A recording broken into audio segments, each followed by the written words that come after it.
Live everywhere. Daily Kos Radio on netrootsradio.com presents David Walton.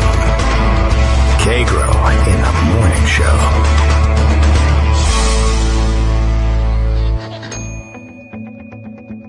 Now, here's David Waldman. Hey, good morning, everybody. How you doing? It is Wednesday, February 22nd, 2017. Let's get the housekeeping out of the way. We want to be up front with you. As you know, it's Wednesday, and we like to have Joan McCarter come by on Wednesdays, and of course, under the new schedule, Greg Dworkin as well, stopping by for a Wednesday visit. But Joan is a little out of sorts today. I think I can say that without violating any federal laws about healthcare privacy, if there are any left, indeed, if they have not all yet been repealed and replaced with, I don't know what, you have to report to Milo Yiannopoulos every time you sneeze, I guess. I don't really know what they're going to replace this thing with, neither do they. But best wishes to Joan. I'm sure she's just fine, just not feeling up to speed today, and it can be tough if you're in the throes of a winter cold to get on board and take on a radio show. Good morning, though. We will carry you through. There's plenty to talk about, of course. Let's see. I don't know. Trump is president. That's pretty crazy. How do you like that one? All right. Well, here's a good reminder. Good morning reminder. In addition to Bill's morning tweet. Let's start with Bill's, because Bill's is first. Daily Kos Radio is live. Coastal elitist, Kagro X, that's me. David Waldman snootily reads, I'll start putting on my snooty voice. I can't think of what. Snootily reads, tide charts from a gilded wingback chair. Is that something that happens a lot in Maine? Is that what the coastal elites do up there? All right. Well, why not? I don't know what else to read. I can read you this. Jennifer Hayden, Scout Finch, reminds us of days gone by. It's 37 years ago today. The famed Team USA Miracle on Ice defeat of the then Soviet Russian team in the Lake Placid Winter Olympic Games 1980. Remember when, she says, the entire country used to celebrate beating Russia at all things? The old days. As a matter of fact, a lot of remembrances going on today. I saw and felt I had to comment on this particular subject today. Who sent this? David Simas, who is a Obama organizing hand, now part of the team at the Obama Foundation and proud alum of the Obama White House, pointing out that 8 years ago today, Barack Obama signed the Recovery Act that took the U.S. out of the worst economic crisis since the 30s, the most impactful first month since FDR. I will remind you where we are at the end of the first month of the Trump administration, as though you needed any reminders. By contrast, Donald Trump has taken 3 weekend vacations at the cost of approximately $3 million apiece, by the way, to Mar-a-Lago, and has hit the golf links a full 7 times. I don't know that he played a full round each one of those times. As you know, we're trying to be careful with our reporting. 7 times on the golf course, 3 times to Mar-a-Lago. And, by the way, did you know that he has neglected to even nominate some 90% of the top 500 or so government positions out there? You know that his cabinet nominations have been moving slowly, but he hasn't even nominated some 500 plus of the top. Well, if we put it at the top government positions, who made this chart? Let's go pull this chart up. I have it here somewhere in my bookmarks, but who the hell knows whether those even work anymore? I found it's kind of weird, these bookmarks on this Mac. All right, here we go. Washington Post, of course, would have this. That's the hometown paper of the federal government.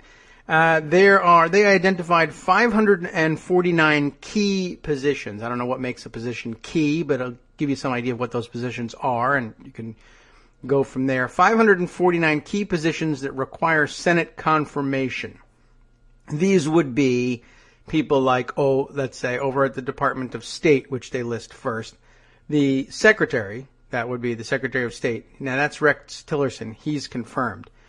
But Deputy Secretary for Management and Resources, Legal Advisor, Chief Financial Officer, Undersecretary for Management, Undersecretary for Arms Control and International Security Affairs, Assistant Secretary for Legislative Affairs, Assistant Secretary for Intelligence and Research, Undersecretary for Civilian Security, Democracy and Human Rights. There's an Undersecretary for Economic Growth, Energy and Environment. There's several Undersecretaries. Assistant Secretaries down here for Arms Control, one for International Security, one for Political Military Affairs. There are many, many, many people like that. There's a Chief of Protocol, Coordinator for Counterterrorism, Director General of the Foreign Service, and the Director of Human Resources, the person in charge of all the embassy staffs, etc. And then a bunch of ambassadors, like to all those countries. Anyway, that gives you an idea of what's going on at the Department of State, right? So here's the deal. 549 key positions. 515 of them he has not even bothered to name the person he wants to take that job. It's not, the Democrats in the Senate are dragging their heels. That's the case for 20 people who are awaiting confirmation. He has 14 jobs out of the 549 filled. 20 still pending. Yes, maybe you could blame that on people taking their sweet time doing the confirmations or going through the extreme vetting, perhaps. He would prefer we use that term. But 515 people don't even have a clue as to who we would put there and no roadmap for how to get there. I met with 5 people after I played golf again for the 3rd day in a row at Mar-a-Lago. I'm doing great. Speaking of all the plans that aren't coming together, there are some that are coming together, and we'll talk about those, no doubt. Trump's generals, just wanted to let you know where we stand on all that. Of course, I updated you on that last week and a little bit in the beginning of this week. Trump's generals, who were going to be given on day one 30 days to come up with a plan to defeat ISIS, have not yet come up with their plan to defeat them and submitted it to his desk. 30 days of his administration passed by over the weekend, of course. We found out, though, that he actually, I guess we could say he started the clock on his 30 days for his generals with the signing of a presidential memorandum, but not until January 28th. He waited a full week to remember his day one priority of asking someone else to come up with a plan to defeat ISIS. If you get killed by ISIS now, that's on him and his procrastination. So there you go. Think of it that way. That will be small comfort, of course, being dead at the hands of ISIS, or anyone else for that matter, I'm sure. But hey, he's the one that decided to put us on a hard clock for this. And, hey, I don't know, he forgot. But he did, in fact, make plans to get to the golf course. That's important. And, of course, he got those 14 billionaires their jobs. So at least there's that. Greg Dworkin, who, as far as I know, is not ill, is with us this morning. Good morning, Greg. Well, if I am ill, it's like a chronic thing, Yeah, well, that may be a sort of a background I got these flights of fancy, off into uncharted territory here and story arcs and stuff like that. It's a failing. It's a slight flaw in my character, I guess. Okay. Not easy to fix. But you know what? One of the reasons that Trump is so late in trying to fix ISIS, yes, is because he keeps hiring generals for jobs because they're the only people that'll work for him, and I think it's because he orders them to. That's a good point. I noticed that there's not many generals left, right? They're all working for him or have considered the job and then quit. There's a lot of them. There's no doubt about that. He keeps going to the generals. He's got a new national security advisor, also a general. Yep. Okay. Okay, but that is a absolutely positively fascinating situation. Let's just spend a few minutes on that. All right. This is a guy, McMaster, who's now the national security advisor, who's an active general. It's not just like he retired and now he's looking for a job. Right. Yeah, that can happen with a national security advisor. It can, but it also means that Trump is a commander-in-chief. Right. So Trump can say to the active general, as your superior, I order you to take this job even though you hate my guts. Oh, that's true, too. And, he did take the job. Yeah. I don't know whether and it looks like if you see any pictures of them sitting together, he hates Trump's guts. So now you have this guy in here who is, by all accounts, extremely competent.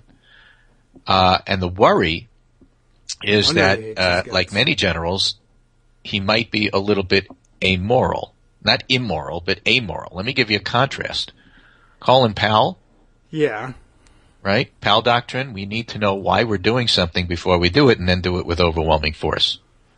Okay. That second part is what right? makes it a doctrine. The first part is just like, wait a minute, I might have that doctrine. We have to know what we're doing before we do something? Yes. Okay. McMaster doesn't necessarily have that. Oh. He's an analyst who says, look, I see the situation, and you need to do X, Y, and Z, and I will get you there in the best possible way given the resources. Without questioning why you asked me to do that. No evidence in his background that that's what he does. You go back and look at some of the stuff he's written about Vietnam, he could chart out why it was done wrongly, but not why it was wrong. Okay. Well, that is sort of... it's a big difference. Yes. It's a little bit of a general thing. Also, of course... You mean for generals? I think so. See, but here's the thing, right? So don't depend upon him to be the person that says, Mr. President, that's really a bad idea. Oh, no. Well... That's what I'm saying. You have a Colin Powell in that situation, he might step back and say, that might be a bad idea because I'm not really clear on why we're doing this. I don't see that from McMaster. I see McMaster stepping back and saying, well, if you really want to do this, here's the best way to get it done. Yeah. Very different. Well, true. We'll see. I mean, he's never... it's hard to tell. I'd be... Well, here's how you tell. Yeah? You go back. I'm Vietnam era. If you don't go back there and take a look at the situation and ask why we were there in the first place, and you only look at what things were done wrong, you got a problem. I guess. I mean, I don't know what the question was, but... Well, why did the Vietnam War go badly? So who asked him that? Well, he wrote a book about it. Yeah. And he says the problem is that the generals didn't stand up. I think he called them the Five Silent Men, the Joint Chiefs. Okay. Didn't stand up to people like McGeorge Bundy, civilian rule, and it got into a groupthink thing. And then they went and did stuff that didn't make any sense because the generals didn't stick to where they should have been in the first place. And that's all good. That's fine. Okay, because I was thinking that doesn't sound bad. It doesn't. But it doesn't say why were you there in the first place. He might not know. Well, it's kind of part of the equation from my perspective, having come from that era. And I'm simply saying that if you're extremely competent, tell me what to do and I will do it. That can be good because you can make sure that things run smoothly, and that's his upside. And that includes saying if I'm going to run the National Security Council here, I can't have people like Kathy McFarland, who's a friend of Trump's family but doesn't really know anything, and I can't have Steve Bannon chairing the place. Yeah, that could be good. That's all good, right? I'd say so. But the downside is, okay, I'm really competent and efficient, so if you give me an assignment, I will carry it out. And I'm not really questioning whether I should. I'm just telling you the best way to do it. Okay. That could be bad because it's Trump. We'll find out.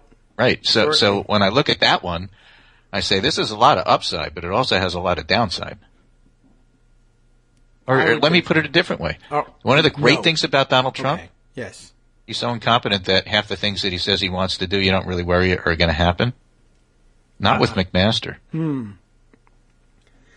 Can he choose to pretend he didn't hear anything? He can do a lot of things. He can confer with the other generals there, Kelly, and anybody, Mattis, right? So defense, homeland security.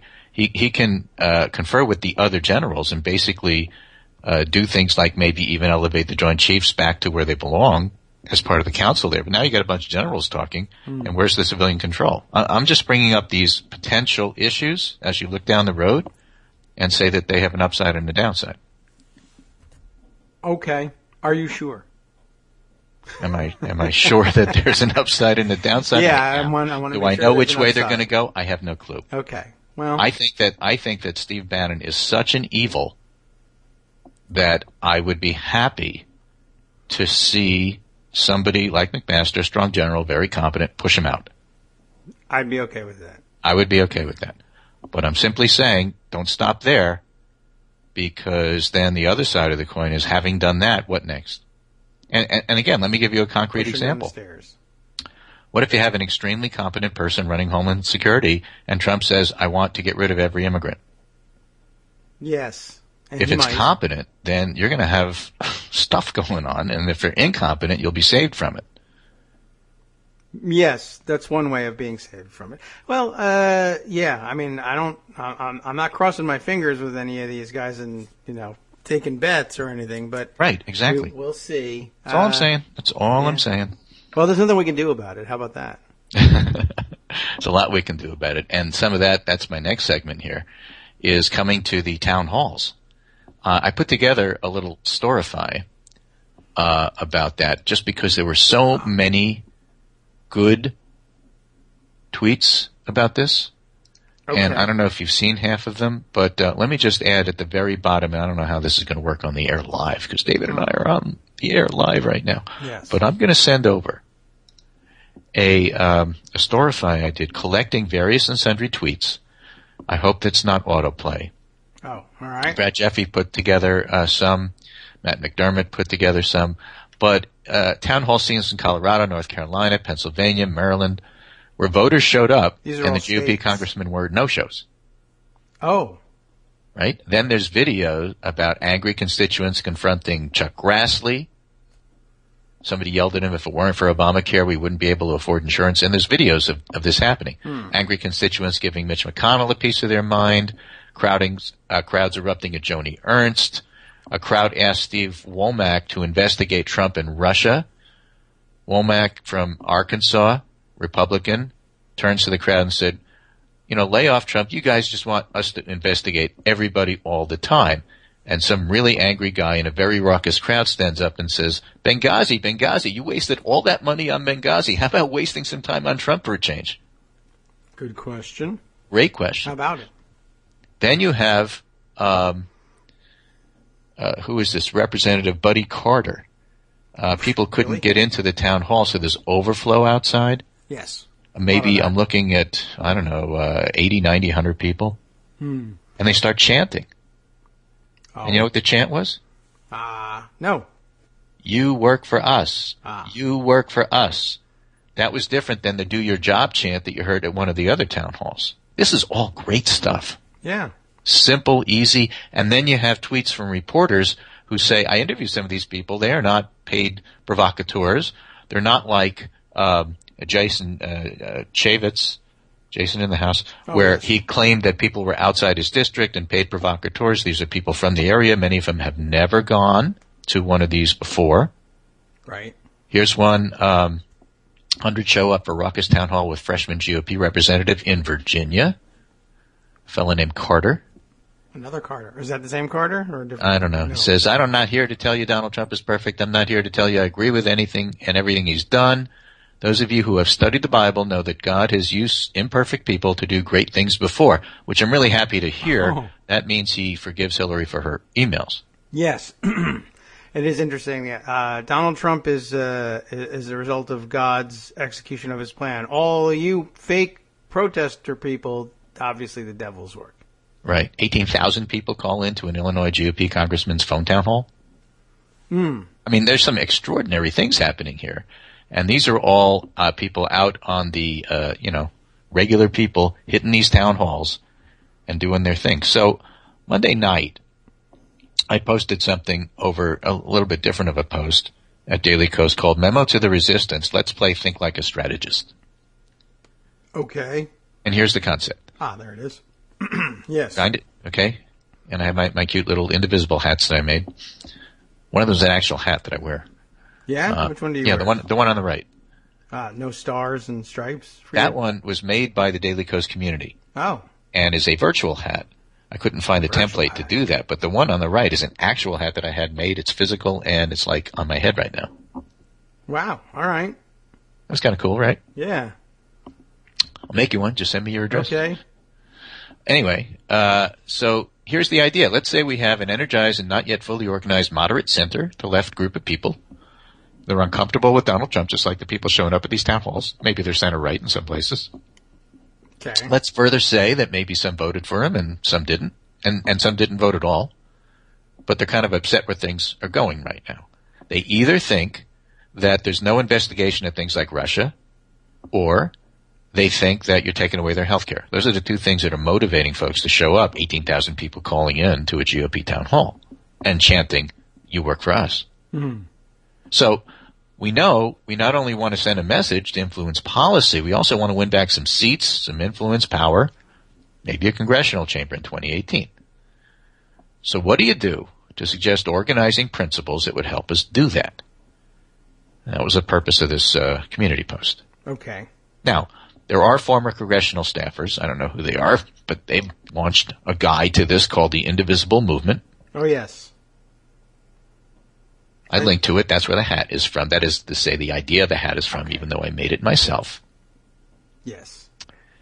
And you got the messages to GOP politicians like, do your job and you work for us, and they're resonating. So what they did, what the Indivisible people did, the Indivisible team said, look, there's things you can learn from the Tea Party. The Tea Party, you may not want to totally duplicate them. You may have different goals, but they made two key strategic choices. One is that they were locally focused. This is not a Obama for America directed from Washington kind of thing. I see. You start as disaffected conservatives talking to each other online, small local, few in number, and that's how you organize. You organize around local principles. And the second thing that the Tea Party did, and this is important and I think hard for us to totally accept in the beginning, they were almost purely defensive. Their whole focus was saying no. Okay. No policy. No concessions. That seems true. And focused on local congressional representation, including threatening primaries if needed, scaring the bejeebers out of them. We don't do that well, but that's what's happening at these town halls. What I'm saying is that for many of us, we always say, well, you got to be positive. You got to be It's true, and I'll have a second part to that. But the first part is do this now. This is what's called for now.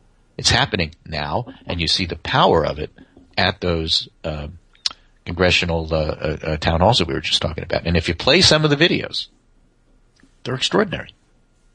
Yes. With people shouting and chanting and sort of that stuff. So there's that part. And in fact, the team, Indivisible team, adds this. Shouldn't we put forward an alternative positive agenda? A defensive strategy, they write, does not mean dropping your own policy priorities or staying silent on an alternative vision for the country. What it means is when you're trying to influence a member of Congress, you'll have the most leverage when you're focused on the current legislative priority. So they're just saying, look, let's be practical about this. Don't call your congressman and say, I want you to do X next year, when the issue on the table right now is what are you going to do with Obamacare, for example? Mm-hmm. Or are you investigating Trump on Russia? Those are the two issues. Stick to those. Don't worry about your own private projects. Do it later. Okay. Separately. Parallel. Do that now. Come up with those things that you think are positive that you want to work on. I suggested some things which are going to sound perhaps very conservative to some of your listeners, but I need your help on them, and I'll give you an example. Okay? The things that may seem important to us, like immigration and making sure that there's no Muslim ban, are not necessarily going to be the exact same things that are going to appeal to the center-right. Okay. We already know they're going to want to deal with border security before they deal with immigration. It's a given. Yeah. They're in power. We want to attract some of them. We want to win in 2018. So why not, radical thought, deal with that a little bit?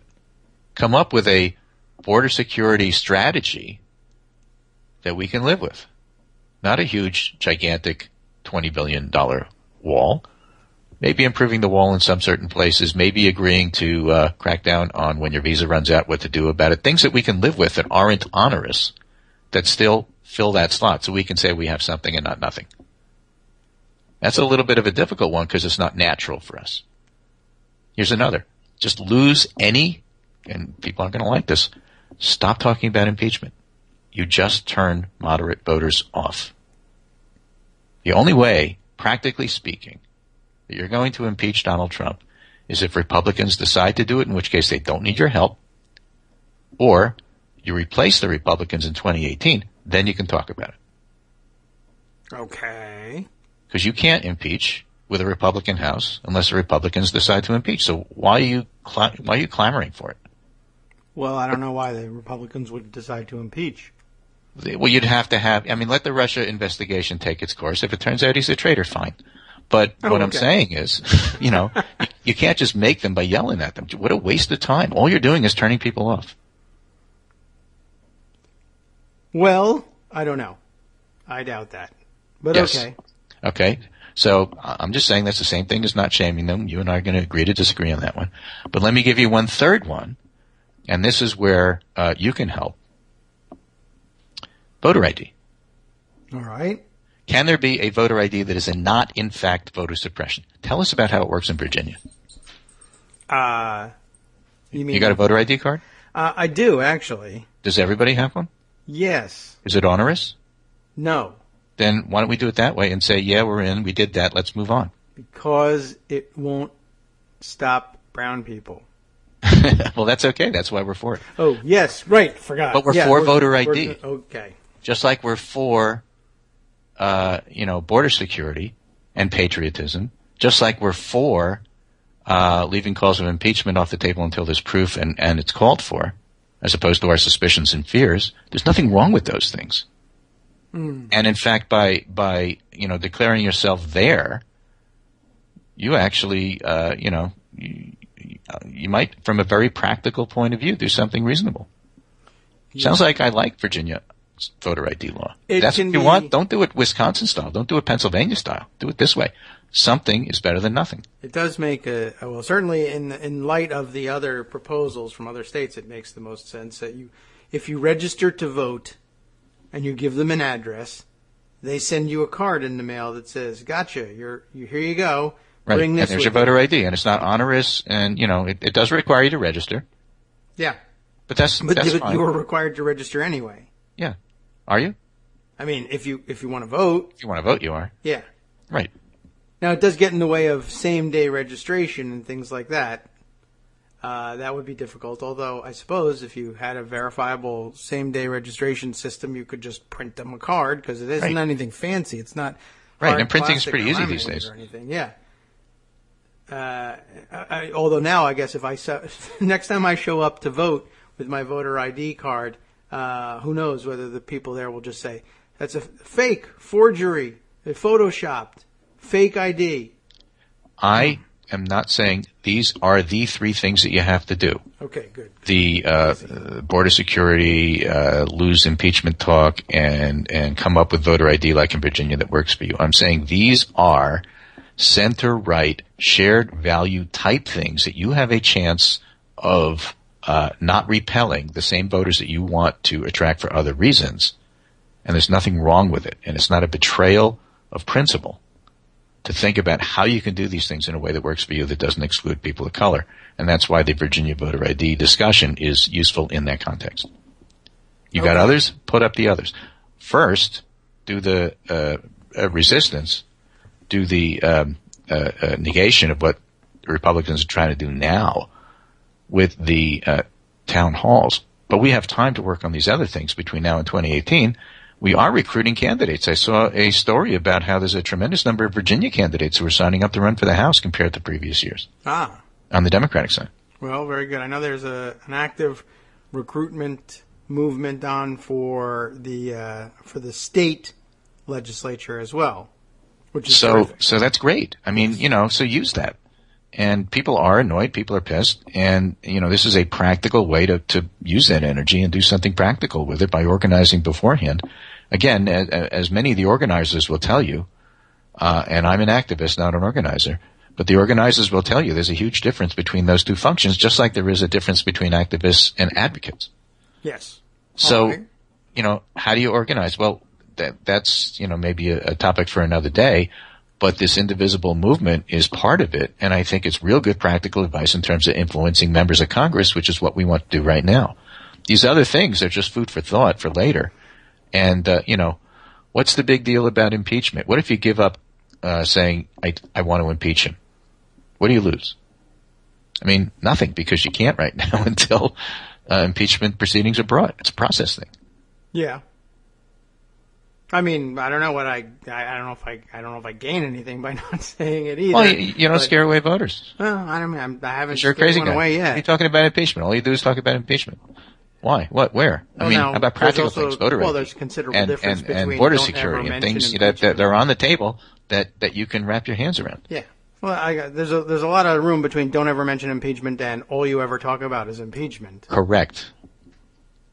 So Yeah, don't how always does- talk about right. impeachment. Yeah, It's not I like you're don't. not look. It's not like rarely you're not do. allowed to yell at people when they need shaming. It's just as a general rule, don't use that as your default. Is all I'm saying. Yeah, well, you want to have an honest discussion with people and say If they earn the shame, then give it to them. well, and then you say, well, what do you want to do? What do I think I think we ought to be impeaching them, but I know that Republicans haven't got it in them to do that, so we can talk about some other things. And I think that's a nice. I like that sort of backhanded shaming. I know you that haven't got works. the spine That's what for I'm that. saying. So Just don't let's go all talk in about there what we will with a hammer when what you really need is burglar tools. do. We can do it. All right. We can do it. Okay, so there's that. And I'll leave that out for again, this is an open discussion, leaving it out for our audience to think about. There's just different ways of getting to the same place. And then I'm going to bring up one other thing, which is concept generated, and then talk about one of my pet peeves. But the concept generating thing, we've talked about John Haidt before, and the elephant and the rider, and yes, right. not going back to that again. But he's put together, and I think I sent you. It's the very first picture there. What he defines as the social conservative moral matrix. Oh boy. Which is to say, what do they care about? Which is different than the liberal one. All right. Right? You got that Moral picture there? metrics. Well, it'll take me a minute here to. Well, Skype wants to know if I really, really want this picture. Yes. I Yeah, you do. Okay. Trust me. Two clicks. It's a 2-click thing to get to the picture, and then a load. It's coming. Yeah. Here go. And- there. Yes. Okay. Okay. That's a It also matrix. is in the pundit roundup today for anybody who wants to look. Okay. The social conservative moral matrix. Yes. So they care about a number of things. Doing harm, which is the one huge thing for us progressives.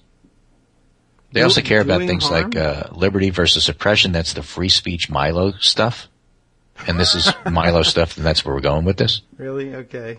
They talk about fairness and cheating, Yes. right? Don't cut in line because I work hard and I deserve stuff, and you people over there who are on welfare are cutting ahead of me, and that's cheating, and it's not fair, I see. and that's why it bothers them. They have the loyalty betrayal thing. In their case, it's going to be loyalty to their clan, their church, their dogma, authority and subversion. Look at the generals. Let's hire generals. Generals are real good with authority. We trust them. And then last on the list, which is the most important to social conservatives, is sanctity and degradation. Oh, sanctity. Yes. Purity, sanctity. Mm-hmm. And again, we've talked about this before. Purity can be in a number of different things, like, my body is a temple, don't put foreign stuff in. But Milo Yiannopoulos comes up as a provocateur, talks about all sorts of stuff, bothers the heck out of like normal people, doesn't bother the right. We hear him say bad things about gays, trans people, Jews. We think care and harm, bad guy. That's all we need to know. Okay. Conservatives shrug their shoulders. Yeah, whatever. More important things. Until, and I'm sure this was done by others on the right who were sick of this guy, find some tapes from a year ago where he's talking about pedophilia Yeah. and child molestation. Well, that there, my friend, is sanctity. Well, yeah. Why And was so he he doing violates that, and that's their most important ethos, and all of a sudden disinvited from CPAC coming up. His book is canceled by Simon & Schuster. He's essentially fired from, of all places, Breitbart. that? It's hard to do. Almost impossible to do. He was Unless you an get shoved associate by the editor there. president. Yeah. And they don't care about the other stuff. But, that's a red line that just about anybody won't cross, and he did. So he's out. It's a sanctity thing. I'm just saying this is how the matrix works, and it kind of validates the whole concept that Haidt was pushing forward about certain things appeal more to liberals like care and harm, and certain things appeal more to conservatives like sanctity and authority and loyalty and things of that sort. And the sanctity is huge on the right, but not so much on the left. And it's especially huge for social conservatives, which are the large bulk of, the GOP base. You violate that, you're in trouble. That's exactly what happened with Milo, and that's what we saw. And it's interesting because when you're talking about pedophilia, which I don't want to do, but as a pediatrician, right.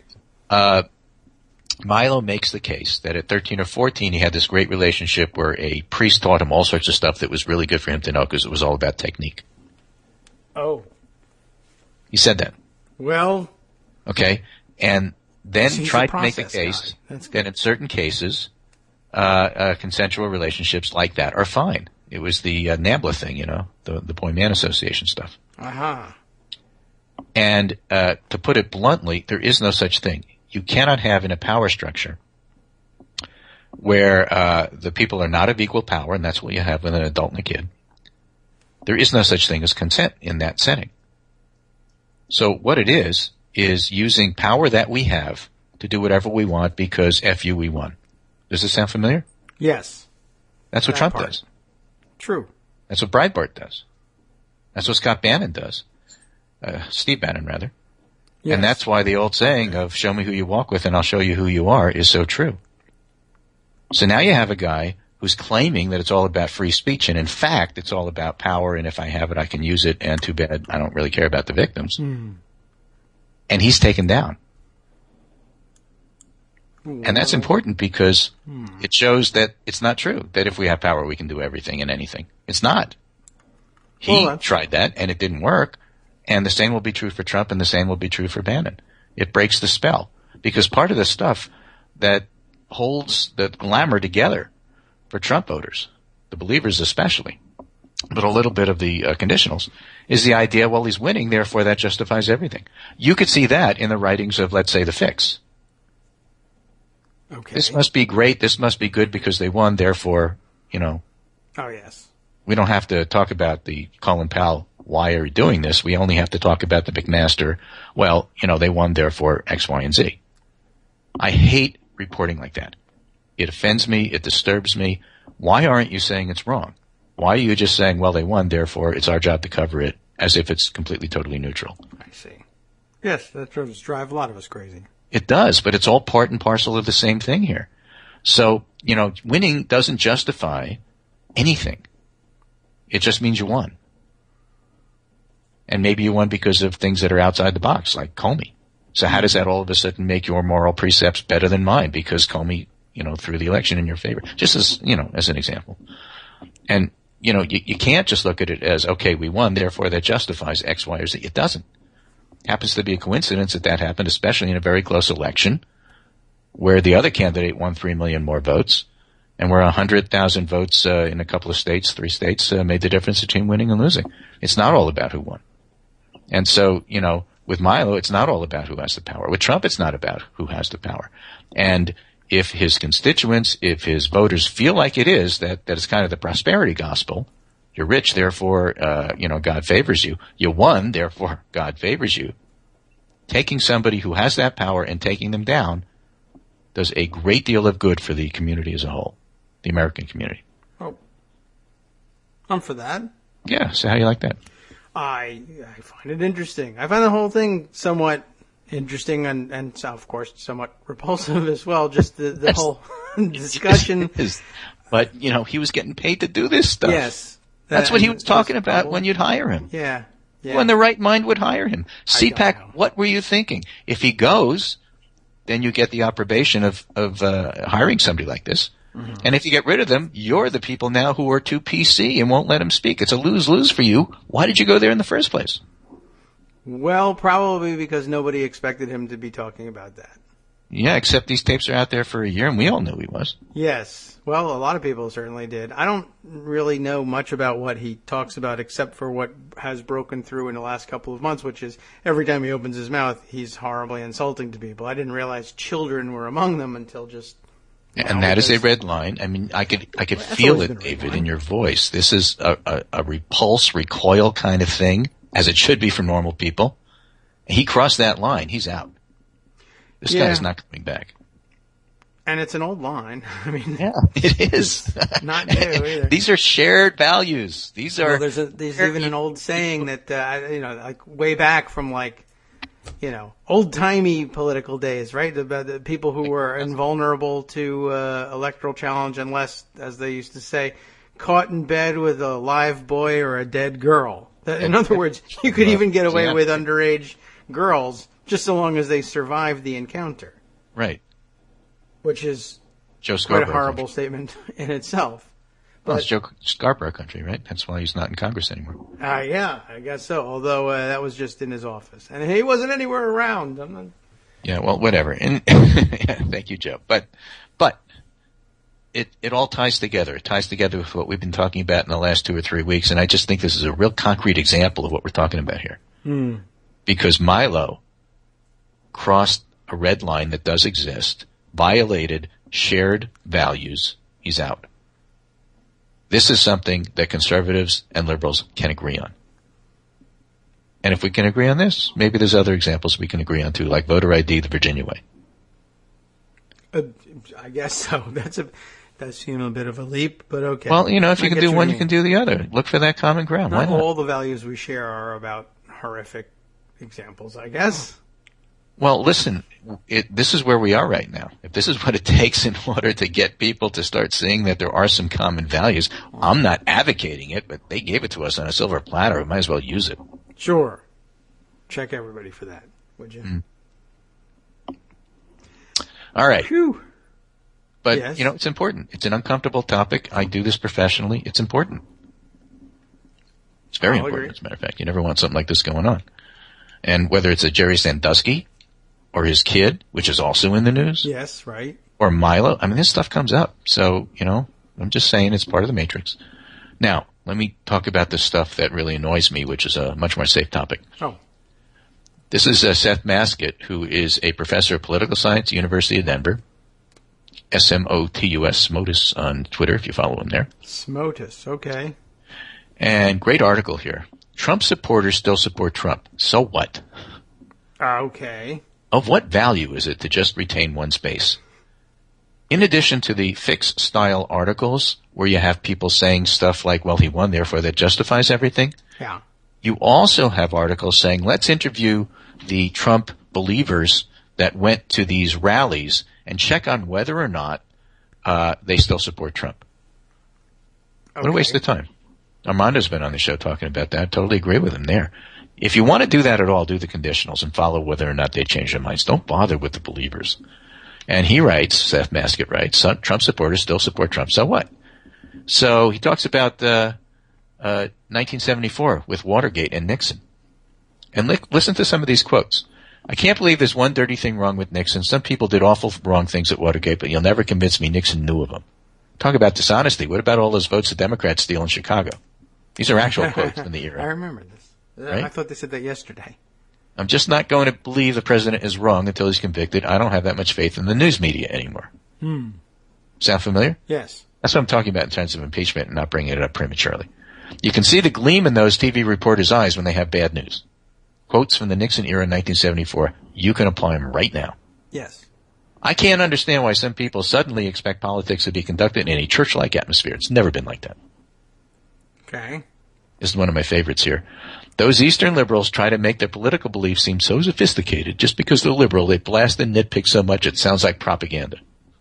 It doesn't even mean anything, but okay. Yeah, it's word salad, but it's like this, the front row, back row kids. It's the rural-urban divide. Same stuff from 1974. And Seth Maskett points out, you'll hear the same defenses today of Donald Trump. And the overall tone is really of a piece with that of the Nixon defenses back in 74. The mainstream media thinks it knows better but is out of touch. Trump's base still likes him. What people see as chaos, I love it, that word, is actually what's great about him. Democratic crimes and abuses are being ignored. I did not trademark the word chaos, but I love seeing it everywhere. You heard it here first. Now, the basic idea that Trump supporters still support Trump is a completely meaningless tautology. A more generous interpretation might be that people who helped elect him are still supporting him, but what does it really teach us? Nothing. Trump's views and behavior were on full display. If none of that was disqualifying before, it's not now. And more importantly, what value is it to just retain one's base? Even the worst leader will have an approval rating above 0, and it'll always be possible for a reporter to find some voters who will still enthusiastically support him and resent the media's tone. What's the use of a story like that? Who does it educate? Are we to presume, Seth Masker writes, that the people in the countryside, to use Jeffrey Lord from CNN's words, are privy to some knowledge about politics the rest of us lack? That their perspective is so virtuous that it should outweigh that of the majority of their fellow citizens? Look at the word he used, virtuous. Gets back to that sanctity purity thing I was talking about. If a president demonstrates himself to be unfit for office, unaware of how to do the job, or hostile to the very concept of democracy, that's a far more relevant story than his supporters still support him. End of story. Oh, well, that was quick. He took a considerably longer time to do it. Good on you. Well done. But I do the abbreviated stuff, right? Oh, right. Yes, that's true. That's your job. No wonder. So, there's that. There's a number of really shady characters we've mentioned. Some of them, Boris Epstein, I think we've mentioned in the past. Oh, yeah. Don McGahn, who is the White House counsel. Yes. Story in Politico here about he's going to be an enabler and how the guy is just useless. I thought that was good. I thought you might like that one. Yeah. I think it's in my list I sent you. Let's see. There we are. I see it. It is. Trump McGahn, White House lawyer. Right. And then another one for a Trump advisor, an odyssey from the fringes of Washington to the center of power, talking about Sebastian Gorka, who seems to be all of a piece with Stephen Miller and Steve Bannon. Yeah. So I'm going to leave you with those. Okay. And just, try to wrap up the whole thing in terms of some of the stuff that we've been talking about for the last couple of weeks. Actually has some concrete examples now, not totally crazy. And I'm glad we talked about it because it's much easier to look in context and see why Milo fell as quickly and as far as he did. Yes, well, I'm happy that he did. That's exciting. I can only say that. Stay falling. By the Here's way, an anvil. Hey, you're having trouble swimming and staying afloat? Here's an anvil. Here's two in case Hold you on drop that one. Right. One for each foot. So with that, I thank you, and thank you for tolerating me. This is Greg Dworkin speaking with my friend David Waldman, Kagro in the morning, who puts up with my flights of fancy and story arcs. But this is a story arc that's actually started a couple of weeks ago and is finishing here, and I think it's actually a pretty darn good one. Take care, and I'll talk to you tomorrow. All right, very good. Yes, Thursday, the follow-up. Terrific. We'll see you tomorrow then. Okay, bye. Well, thanks, Greg. I should remind everybody, Sebastian Gorka, I've said it before, I just want to remind everybody every time it comes up again, a gun failer caught trying to bring a gun on board an airline flight with him. Where was Gorka at? Dulles or National? I think he was at National. It was the other guy from the Family Research Council, I think, who was at Dulles. Anyway, Gorka had a gun on him because guns are so awesome and fun and good and American and stuff, even though his jacket is Hungarian. He was a bit of a weirdo. By the way, I just wanted to, he's very concerned about radical Islamic terrorism, and I just would point that out only to say this because if a Muslim guy tries to bring a gun on a plane, that's terrorism. If Sebastian Gorka tries to bring a gun on a plane, that's just a mistake. I forgot. Wah, wah. I don't know. Just always find that interesting about Gorka. Okay, so let's see. Lots of things to review here. We probably should take a look at that, the remaining items from Greg's list as well. McGahn and his job as White House counsel is probably an important place to start. I'm just trying to think of, but I want to catch up on a couple other items as well. Let me see what else is on this list here. I should just sort of scan down these things. Trump presidency existing in a bubble, or that the Washington Post ratings. Trump's huge month one on Politico. The scientist rally that's coming up. True. Yes, and here's the piece about Gorka. The odyssey from the fringes of Washington to the centers of power, and then the McGahn thing. Okay. Very interesting collection of stuff. I'm not even sure where to begin with today's roundup, but let me start with this. We'll try it this way. Big news yesterday that hasn't really made the splash that it should have just yet for some reason, and I'm not 100% sure what the reason is. But we can, let's see, we can pick it up from from Talking Points memo or go with the Slate write-up of these things. Slate was first in time. We'll go with that one. How about that? And let me just open it up. We'll just do a straight read because it's rather amazing news. Mark Joseph Stern writing at Slate. Appeals court rules that the Second Amendment doesn't protect right to assault weapons. Hey, that's weird. Appeals court, that's pretty serious because that's one level up from your regular district court, trial court. This is an appeals court. That means it's one of the circuits. That's a serious thing.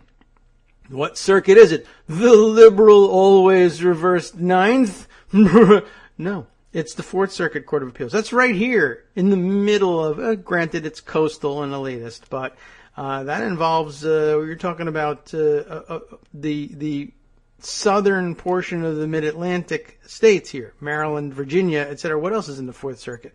You know what? Offhand, that's my circuit, and I don't even know. So we could check that out just to have the facts in front of us. Why didn't I do this before?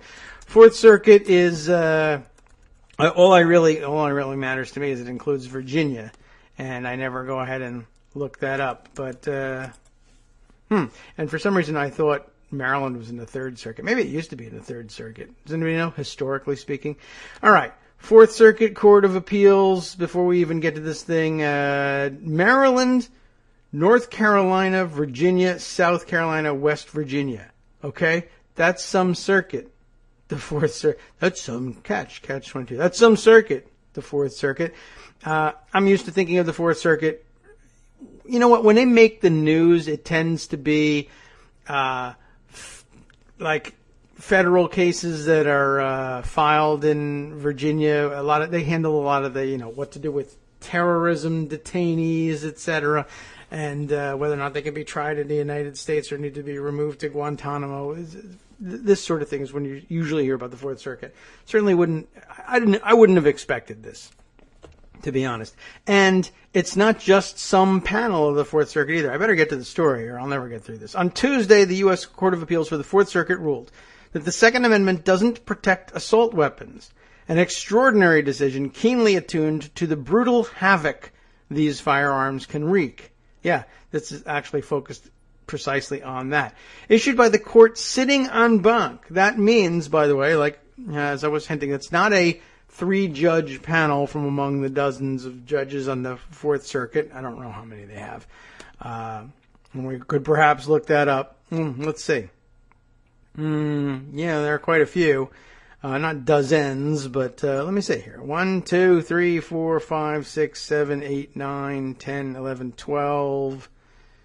13, 14, 15, 16, 17, 18, 19. 19 total. Let's see. 1, 2, 3, 4 of them being senior judges. So anyway, sitting en banc, that would mean the full court reviewing what the circuit had to say earlier. All right, continuing with the story. Issued by the court sitting en banc, Tuesday's decision reversed a previous ruling in which a panel of judges had struck down Maryland's ban on assault weapons and detachable large-capacity magazines. This is also somewhat important, by the way, for the Twitter trolls who may have, I didn't really pay much attention to them when they did it. I tend not to let that stuff register with me. But when Maryland's ban on assault weapons was overturned by the Fourth Circuit panel, that was a big issue on Twitter. They were tweeting all the gun issue people and saying, what are you going to do now? Well, there you go. Your assault weapons ban has been overturned, just like we told you it would be. You're so dumb. You believed that it had some validity, and you're an idiot because what part of shall not be infringed do you not understand? Well, the en banc court finds the exact opposite, and our trolls are silent. I find that weird. Anyway, today's ruling, that would be yesterday's ruling, is a remarkable victory for gun safety advocates and a serious setback for gun proponents who believe the Second Amendment exempts weapons of war from regulation. And that is a key point on which the ruling is said to turn. In 2013, Maryland passed a law barring the sale, possession, transfer, or purchase of what it dubbed assault weapons, and we know that's a controversial issue among the gun enthusiasts, including AR-15s, AK-47s, and semi-automatic rifles. It also banned copies of these firearms and large-capacity magazines. Gun advocates sued, alleging that the law violated their right to keep and bear arms under the Second Amendment. A district court rejected their claims, but a panel of judges from the Fourth Circuit reversed that rejection, holding that the Maryland law infringed on gun owners' Second Amendment rights and that gun regulations must be subject to the extremely demanding strict scrutiny standard. The full court voted to vacate that decision and rehear the case, and Tuesday's decision marks a vigorous rejection of that extreme stance. The majority opinion opens with a disturbing account of several recent mass shootings enabled by the kind of assault weapons that Maryland seeks to ban. In Newtown, of course, Aurora, San Bernardino, Orlando, Binghamton, Tucson, Virginia Tech, and Fort Hood, mass shooters used either, before you get too excited about things, military-style rifles or high-capacity magazines, significantly increasing the ultimate death tolls. Newtown, in particular, compelled Maryland to ban these weapons. The state recognized that the Supreme Court's decision in D.C. versus Heller, which we've discussed before, right, protects citizens' right to keep handguns in the home. But it argued that the firearms it had prescribed constituted dangerous and unusual weapons, which the Heller court said could be outlawed. Indeed, Maryland pointed out, the Heller court explicitly declares that especially dangerous weapons, quote, that are most useful in military service, M16 rifles and the like, may be banned. People seem to forget that part of Heller, I guess. A majority of the Fourth Circuit agreed with Maryland, holding that the weapons it forbade were sufficiently similar to M16 rifles to fall outside the ambit of the Second Amendment. And of course, this isn't the final word necessarily. This can still be reviewed again and appealed to the Supreme Court. But it's an interesting thing to see that en banc, the decision comes out not only in reverse, but with a pretty strong statement of why it needs to be reversed, leaning on Heller. It continues here. Whatever their other potential, the court wrote, these weapons are unquestionably most useful in military service. That is, the banned assault weapons are designed to kill or disable the enemy on the battlefield. The next effect of these military combat features, the majority included, is a capability for lethality, more wounds, more serious, in more victims, far beyond that of other firearms in general, including other semi-automatic guns. Likewise, the banned large-capacity magazines, quote, are particularly designed and most suitable for military and law enforcement applications, specifically to enable a shooter to hit multiple human targets very rapidly. It is a weapon of war, not the tool of self-defense envisioned by the Heller court. That is pretty interesting. Although the majority held that these weapons fell outside the scope of the Second Amendment altogether, it also noted, as an alternative basis, that even if the amendment applied, the Maryland law would still be constitutional. Since the law does not effectively disarm individuals or substantially affect their ability to defend themselves, it would only be subject to intermediate scrutiny if the Second Amendment applied. And the law meets that level of scrutiny because it is reasonably adapted to a substantial government interest. Maryland, the majority explained, has a more than substantial interest in preventing its residents from being slaughtered by assault weapons. And the law reasonably targets those weapons that inflict the most violence in the shortest period of time. The most striking part of Tuesday's decision is a concurrence written by Judge J. Harvey Wilkinson III, a Reagan appointee. Wilkinson joined the majority opinion, but he wrote separately to express his discomfort with the gun lobby's strategy of using the courts to increase access to dangerous firearms. As Heller recognized, he writes, there is a balance to be struck here. While courts exist to protect individual rights, we are not the instruments of anyone's political agenda. We are not empowered to court mass consequences we cannot predict, and we are not impaneled to add indefinitely to the growing list of subjects on which the states of our union and the citizens of our country can no longer have any meaningful say. Wilkinson also criticized the dissenting judges, as well as the plaintiffs in this case, for attempting to take gun regulation out of the democratic sphere almost entirely. His panegyric to judicial restraint, with regard to the Second Amendment interpretation, is quite moving.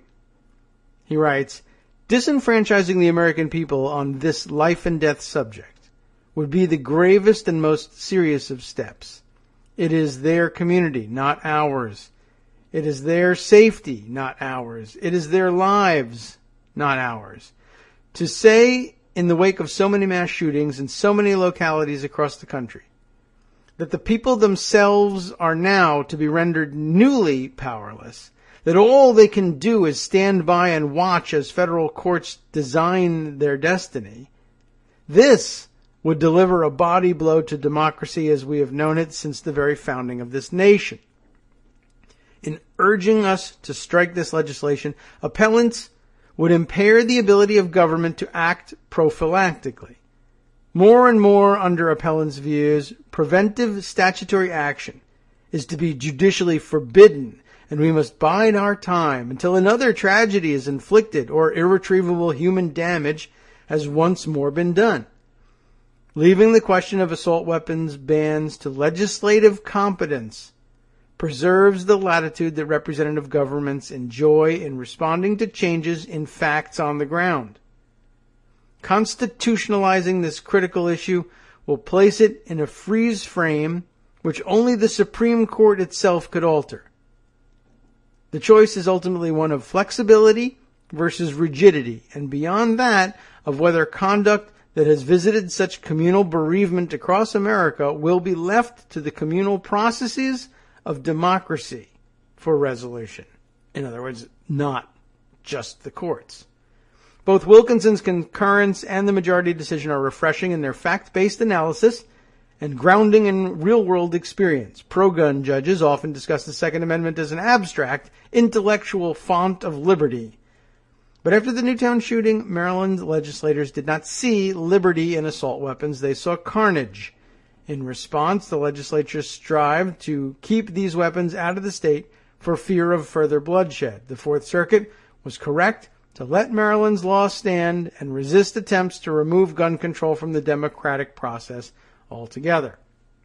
An interesting perspective, and I think well expressed and a good explanation for what happened. I want to see whether there's anything of particular use in the write-up of it at Talking Points Memo, just to add to the subject, round it out a little bit here.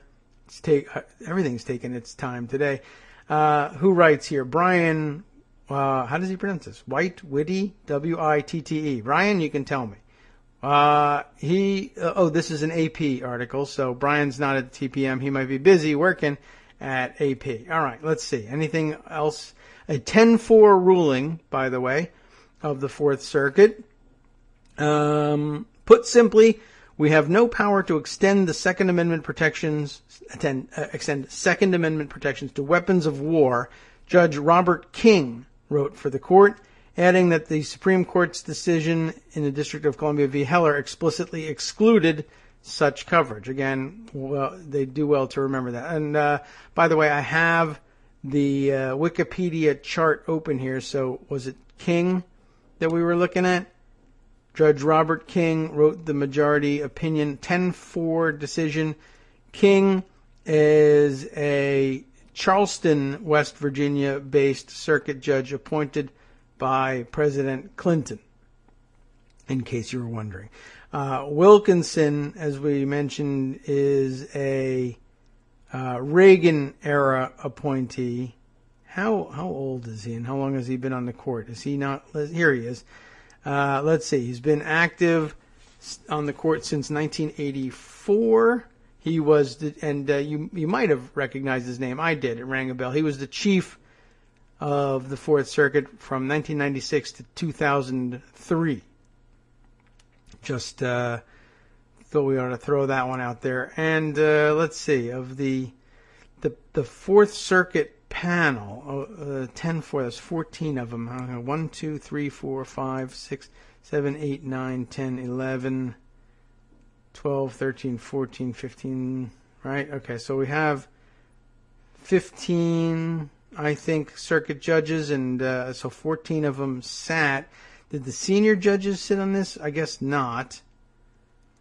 But 1, 2, 3, 4, 5, 6 Obama appointees, 3 George W. Bush appointees, 3 Clinton appointees, 1 George H.W. Bush appointee, 1 Reagan appointee. The chief, Roger Gregory, is a Clinton appointee as a judge, and appointed by George W. Bush as chief. Is that right? Or maybe he must have been appointed as George W. Bush appointee to the court. Clinton. I'm trying to see. Okay, it's not. That has nothing to do with it. I guess the appointment. Why does it list it this way? Appointed by Clinton / George W. Bush. So I guess it says active 2000. Was he appointed originally by Clinton, and then did his appointment not get approved, and then was reappointed perhaps by George W. Bush in early 2001, and then confirmed? He's been the chief since 2016, so that's not what is listed here in the appointment. It's just interesting to figure these things out. So, by the way, of the Obama appointees, there is but one, Pamela Harris, appointed to the circuit post-nuclear option, in case you were wondering. So the nuclear option in this case did not do much to change the complexion of the court. It was merely the fact that he's been the president, or that Obama was the president for the last 8 years. That I think probably shaded the way things were handled there. And, elections have consequences, I guess. All right. So was there anything else from the TPM coverage that we needed to throw in here? Let's see. Maryland Attorney General Brian Frosh, who led the push for the law in 2013 as a state senator, said, "It's unthinkable that these weapons of war, weapons that caused the carnage in Newtown and in other communities across the country, would be protected by the Second Amendment. It's a very strong opinion, and it has national significance both because it's en banc and for the strength of its decision," Frosh said, noting that all of the court's judges participated. Judge William Traxler issued the dissent. Traxler, let's see, he's another name that might be familiar to you. He also served as chief from 2009 to 2016. Traxler, a Clinton appointee, sitting normally in Greenville, South Carolina. So there you go. The dissent written by a Clinton judge. Defying all of our preconceived notions, I guess, here. Let's see what he has to say. By concluding the Second Amendment doesn't even apply, Traxler wrote, the majority has gone to greater lengths than any other court to eviscerate the constitutionally guaranteed right to keep and bear arms. He also wrote that the court did not apply a strict enough review on the constitutionality of the law, although they did a pretty good job in explaining why they didn't.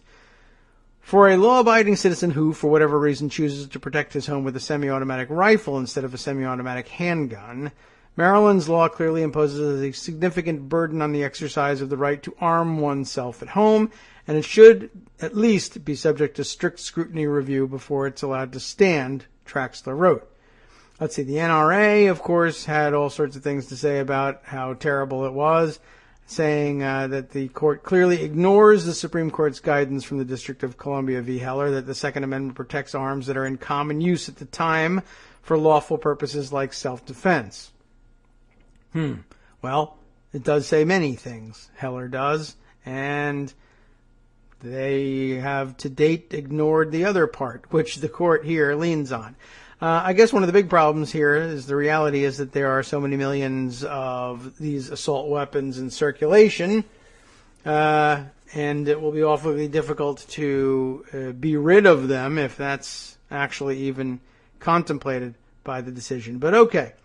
At any rate, that's really up to the state of Maryland and its statute and how it chooses to approach the enforcement of it. And I doubt very much whether they're looking to root them out and take them out of people's hands who already own them. But there it is.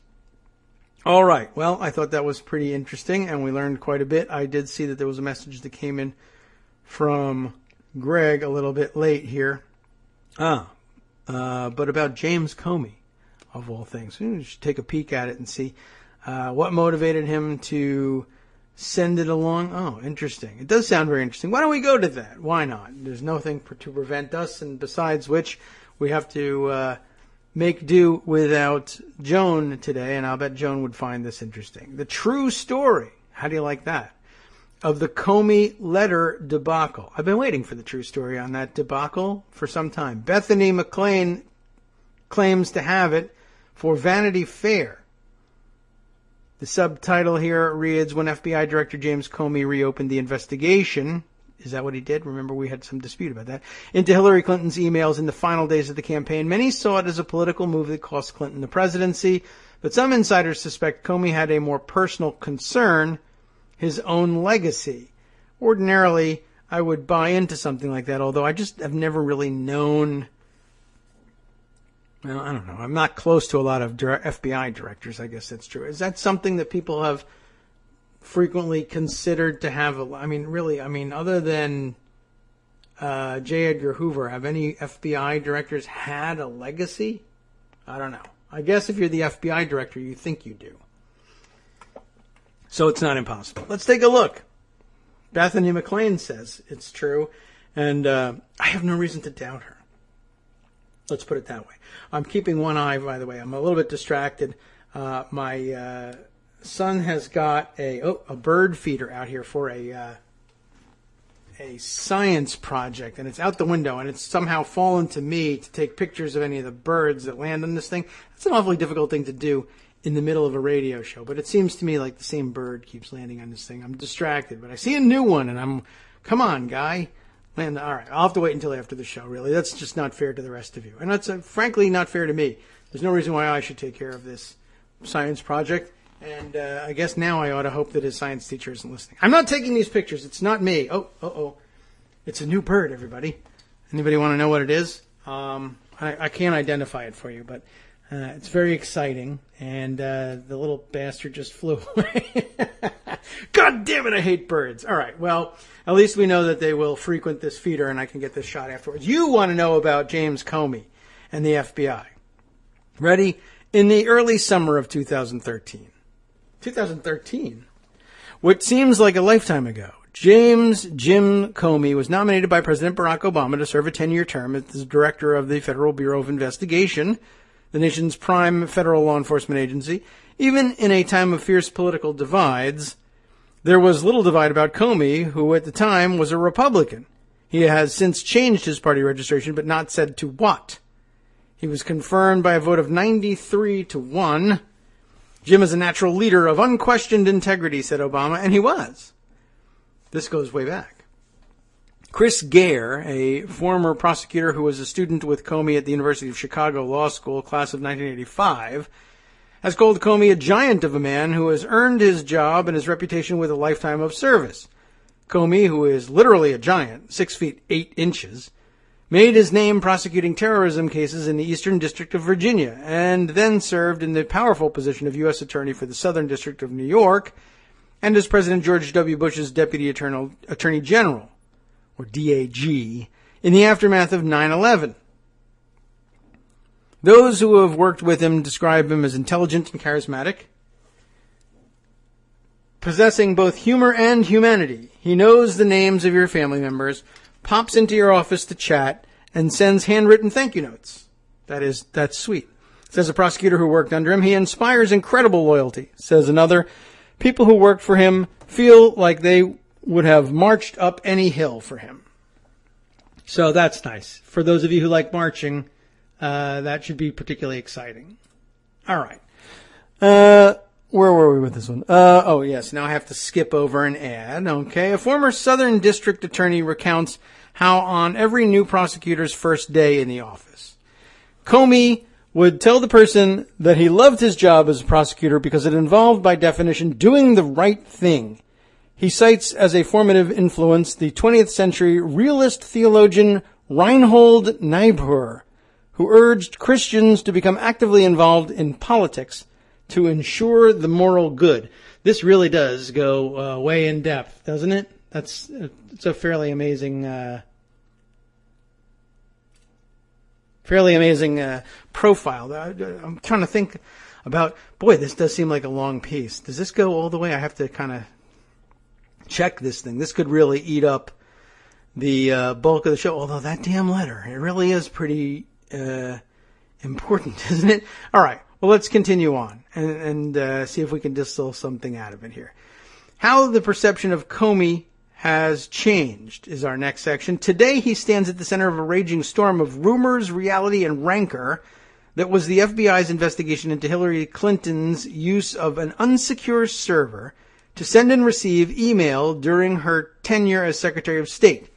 In early July 2016, after a year-long investigation that reportedly cost more than $20 million, Comey pronounced that no reasonable prosecutor would bring such a case against her for mishandling classified information. This caused Republicans to erupt in rage, and that's where we got our sign, the Resign Comey protester that I frequently tweet out, and who is not, in fact, a liberal Democratic protester worried about the defeat of Hillary Clinton.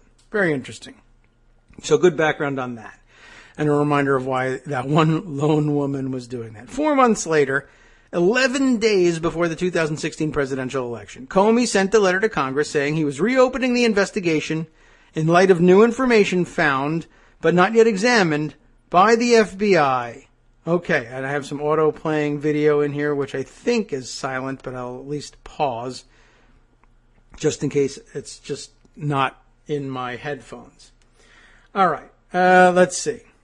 Okay, where were we? So he's reopening the investigation 11 days in advance of the election. It was now the Democrats' turn to erupt in rage, a rage that only grew when 2 days before the election, Comey announced there was nothing new or incriminating about the purportedly new information. I think we all remember that one. The October surprise dominated the news cycle in the crucial last days of the election, allowing Donald Trump to claim on the campaign trail that Hillary would soon be indicted and to lead his followers in chanting, "Lock her up." Okay, that's a pretty fair assessment of things. He did do that. We can't, there's lots of controversy about jumping to the conclusion that that alone changed the results of the election, but they don't say that. After Hillary lost, which we also don't dispute at this point, although some of us feel like maybe she didn't. I guess there is that. Just days before her defeat, after Hillary lost, Bill Clinton summed up what many Democrats and even some Republicans still believe. James Comey cost her the election, and it certainly had an impact. Just days before her defeat, an open letter circulated among former federal prosecutors and Justice Department officials, accusing Comey of unprecedented actions that had left them astonished and perplexed, as well as angry. "In our network, we are sad," said the former Southern District Attorney. "He was an American hero. Now, who knows how he'll go down in history." He left himself completely exposed to charges that he acted in a way that affected the outcome of a political election. Says someone who was close to the email investigation, "It has affected the reputation of the Justice Department and the FBI in ways that are profound and will take years to comprehend." Definitely true. "It was a mistake of world historic proportions," argues another person who was close to the events. In mid-January, the Inspector General for the Justice Department announced that he was opening an investigation into Comey's conduct. In other words, it is far from over. Was Comey's October announcement a naked political gambit planned in collusion with the Trump campaign and Republican operatives? None of the people I spoke with who had worked for Comey or knew him well believe this. Not even those who were infuriated by his actions. A former Southern District prosecutor who is extremely critical of what Comey did says There is no one in the world that I think is less likely to do something for a bad reason than Jim Comey. So, interesting perspective, right? Good. Let's see. Why would he do it then? The more complicated and interesting question then is, why someone who prides himself on being apolitical became embroiled in a great political scandal? On top of that, why, long before October, did he set himself on a course where he began violating strongly held Justice Department and FBI norms that prohibit speaking publicly about investigations, particularly of people you don't charge, and particularly when doing so might interfere with an election? All good questions. For original sin, she writes, you have to start with Hillary Clinton, who began using a private email account tied to a server in the basement of her and Bill's Chappaqua house in 2009 when she was Obama's Secretary of State. In early July 2015, after reporters and congressional investigators looking into the 2012 attacks in Benghazi filed a FOIA request but came up empty on Clinton's emails, the Inspector General of the intelligence community notified the FBI of a potential compromise of classified information. This sort of security review isn't uncommon. One source says that hundreds of such cases are referred every year, and the very notion of what's classified is contentious in and of itself. We certainly learned that was the case. With many arguing the U.S. government has a huge overclassification problem. A former U.S. attorney observes the classification system is a huge cloud. Who classifies what? Who has a right to classify? Everyone is sloppy. But the probe into Clinton's server quickly escalated as reports appeared that she had deleted up to 30,000 emails that she considered personal. After an initial review of the matter, the FBI opened a criminal investigation. So what's next? There is a mystique about the FBI, but the organization is still made up of human beings. It's a really complicated agency, and there have always been managerial issues, says Dan Richman, a Columbia Law School professor and former federal prosecutor who has known Comey for 30 years. It is supposed to be apolitical, but in a world where criminal investigations have an impact on politics, it's going to be complicated. FBI agents still tend to be white males. In a way, the situation is systemic. To be promoted, you have to be willing to relocate, which can be difficult for women with children. A current agent also says that there's a strong conservative bent. If a TV is on in an FBI building, it's likely to be Fox News. But even within the FBI, there are tensions. There are 3 FBIs, this agent tells me. There are the 56 field offices, there's headquarters in Washington, and then there's the field office in New York. Often, a retired agent says, those in the field are suspicious of Washington. Dreamland, they called it in his day, because they believed those who weren't on the ground investigating cases were clueless. Agents out in the field never want to give a case to D.C. because they believe headquarters is a hindrance to their investigations, says the agent, who also notes that there is a paranoia that politics might interfere at headquarters. New York had an especially dim view of Washington and a reputation for fierce independence. There's a renegade quality to the New York FBI, says a former prosecutor, which, he claims, can take the form of agents leaking to the press to advance their own interests or to influence an investigation.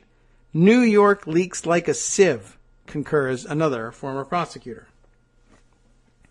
There's also a tension with the prosecutors in the Justice Department.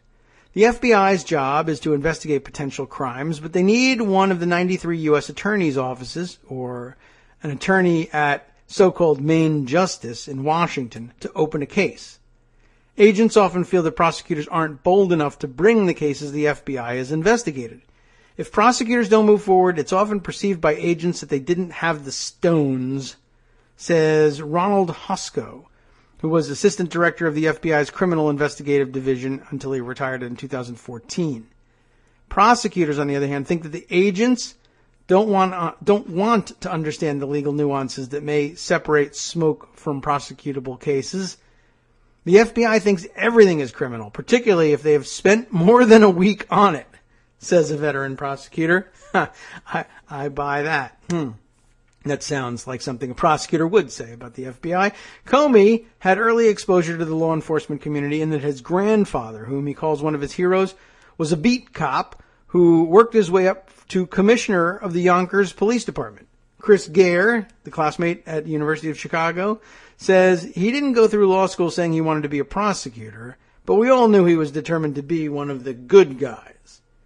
When Rudy Giuliani was U.S. Attorney for the Southern District of New York, he brought the young Comey into the highly prestigious office, where from 1987 to 1993 he was in charge of the case against financier Mark Rich, who had fled the U.S. after being indicted for tax evasion and illegal dealings with Iran.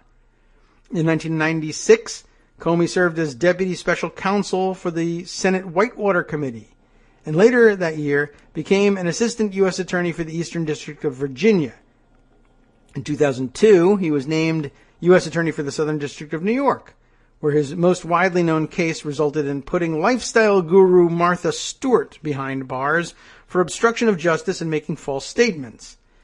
As U.S. Attorney for the Southern District, he also led a criminal investigation into Bill Clinton's highly controversial pardon of Rich, which resulted in no prosecution. President George W. Bush then appointed him Deputy Attorney General in 2003. But two cases established his reputation in legal and political circles. The first involved obtaining indictments for the 1996 Khobar Towers incident, in which 19 American military personnel were killed in a terrorist attack in Saudi Arabia.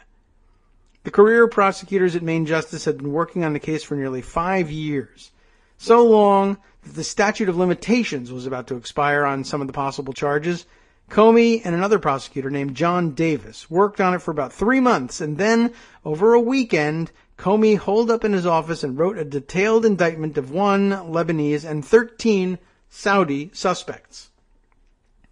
Even more famous is Comey's dramatic hospital room confrontation with members of the Bush administration in early March of 2004. Remember this? Over the secret warrantless domestic eavesdropping program, which caused a national furor when the press revealed its existence in late 2005. In what the Washington Post later called the most riveting 20 minutes of congressional testimony maybe ever, Comey told the story of how he, as acting Attorney General, filled in for his boss, John Ashcroft, who was hospitalized. After refusing to reauthorize the program, which he believed was illegal, Comey discovered that other members of the administration were planning to end run to get the incapacitated Ashcroft to sign off on it in his hospital bed. Comey literally ran up the stairs to prevent that, he testified. The next day, he considered resigning. The sign would have been prescient. To know Jim Comey is also to know his fierce independence and his deep integrity, said President Obama, when 9 years later he nominated him to serve as FBI director. He was prepared to give up a job he loved rather than be part of something he felt was fundamentally wrong. Well, yes, but did Comey really believe that the program was fundamentally wrong? President Bush quickly gave his support to making changes to the program, changes that have never been disclosed publicly, and Comey stayed on as DAG until August of 2005 as the wiretapping program continued. The London newspaper, The Guardian, obtained a classified report about the incident, which made Comey's objections seem to be less broadly substantive and more about legal technicalities involving just one part of the program.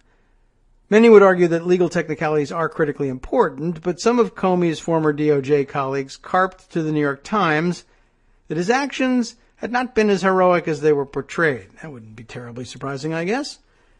Disappointing, perhaps, but not surprising that somebody might inflate the glamour of their story. One observer cites Comey's willingness to say, "I know what's right," even when doing so causes potentially avoidable drama.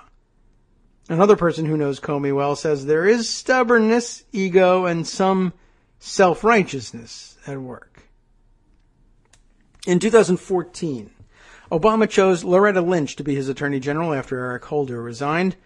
Born in Greensboro, North Carolina in 1959, she's the daughter of a school librarian and a Baptist minister, and the granddaughter of a pastor and sharecropper who helped blacks move to the North, away from Jim Crow laws in the 1930s. After graduating from Harvard Law School, she became a federal prosecutor. In 1999, she was appointed by President Clinton as U.S. Attorney for the Eastern District of New York. Technically, the FBI falls under the jurisdiction of the Justice Department, and technically Comey reported to Lynch. But it was always apparent that, as a former agent puts it, he was not going to say to any attorney general, "Mother, may I?" Ooh, I don't know if I like that. All right. Although views differ on both Lynch and Comey's relationship with her, several people saw the seeds of problems to come. While she has inspired deep loyalty among some who worked for her in the Eastern District, one source close to the Justice Department says that as Attorney General, she was aloof internally and didn't cultivate relationships. And as impressive as her CV was, it was dwarfed by Comey's. As Hosko says, Comey literally and metaphorically casts the longest shadow in the room. Is that it? He wanted to be Attorney General? Comey discovered early on that he could walk all over her and she would let him get away with it, says another close observer. I think it was both of their faults. He wanted to be very independent and he cultivates the integrity thing. She was a disengaged and weak AG. On January 14th, 2016, the Inspector General notified the Senate that Clinton's private servers had been flagged for classified information. Comey made the decision to run the investigation out of D.C. and not New York, despite the fact that Clinton and her servers were in New York. A core group of investigators and analysts were vetted and given security clearance, meaning that only those who were working on the case knew what they were doing. Comey chose Washington because he wanted to be close enough to get daily updates, according to CNN, but he may also have been worried about leaks from New York. Sounds wise. A former DOJ official says that as early as 2015, a rumor was floating around that the FBI agents in New York were cracking jokes about seeing Hillary Clinton in handcuffs. It was widely understood that there was a faction in that office that couldn't stand her and was out to get her, this person says. In the fall of 2015, President Obama told 60 Minutes that the Clinton email issue was not a situation in which America's national security was endangered. A former prosecutor who's close to the case says that the remarks sparked outrage in the FBI. Disparaging the seriousness of something his AG is supposed to take responsibility for is not cool, he says. On February 24th, Lynch told Congress that she had assigned career prosecutors, that is, non-political appointees, to work on the case and that it would be conducted as every other case. But efforts to stay outside of politics created its own politics, particularly between the FBI and the DOJ. One person who was close to events says the DOJ was afraid of the FBI, afraid if it did anything that the FBI perceived as impeding the investigation, they would be criticized and there would be political fallout. So the DOJ at every level abdicated of the assertiveness we expect of prosecutors. It came from the very top. To make matters worse, on June 27, 2016, Bill Clinton went aboard Loretta Lynch's plane on the tarmac in Phoenix for a chat. An event that is epic in the annals of bad decisions because it gave the appearance that he was privately pleading his wife's case. Lynch was in Phoenix for a routine meeting with local police officers while Clinton was finishing up a fundraiser for his wife. Lynch's staff had no chance to intervene. They had already gotten off the plane. He told Lynch, who has a reputation for being polite, that he just wanted to say hello. It would have been very awkward for her to say no, says a source close to events. But Clinton then proceeded to talk for nearly half an hour about his grandchildren, about golf, and about travel, according to Lynch. The furor among Republican conservatives over the tarmac visit was immediate, with Trump citing it as a perfect example of how special interests are controlling your government. The right-wing Judicial Watch sued the FBI for records of the plane meeting. After the outcry, Lynch told the press that not only would she fully expect to accept the recommendations of the FBI and the career prosecutors on the case, but she'd been planning to do so all along. But neither did she recuse herself and turn the case over to the DAG Sally Yates. A source says there was an internal debate over what to do, and the decision was made that it would be bad for the Justice Department if the AG relinquished her decision-making power, as this person puts it, because then, with every political case going forward, there would be an expectation that the AG would recuse. Instead, they went with a middle ground. And that may be having repercussions now as Jeff Sessions decides, maybe I want to go with the middle ground in the investigation of the Russia connection. I fear that was a judgment that was focused on her own reputation, says another person who was close to the events. Under no circumstances should something like this be left to career lawyers without supervision. All of the people with the authority to make decisions are political appointees. The statutes do not give career lawyers the authority to make decisions. That is for good reason. The political appointees are accountable via the electoral process. That is how it works. It was an unfathomable decision to make. The person adds, that's an interesting perspective. I mean, it's obvious, and you can see that the political appointees have that kind of accountability. But how interesting I've never really seen it put that way, that you can't leave it to the career non-politicals because then there's no accountability. It's an interesting conundrum. I mean, it's a tough call. In many cases, you want to leave things to the career, or to take the recommendations of the career staff anyway. But I guess another of the weird designs of our system, right? In addition to bicameral legislatures, we have a position.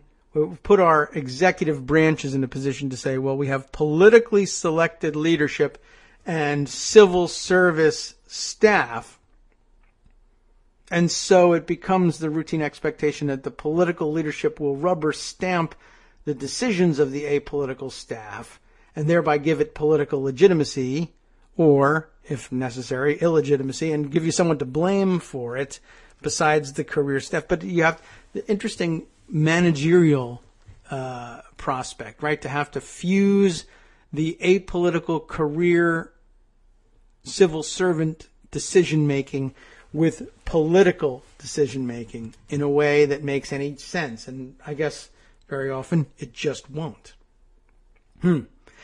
Anyway, so that's how it works. Unfathomable decision to make. This person adds, Lynch created the situation where the FBI director could freelance. One source who's willing to excuse Lynch's poor judgment, nevertheless, says, what she did and what the DOJ did after the tarmac incident is inexcusable. To say that a political appointee can't sit in judgment is insane. It's saying the Justice Department cannot do its job. The director of the FBI is a political appointee. This person adds, Lynch was more than happy to have Jim Comey take responsibility. It was a complete and total abdication. Very interesting.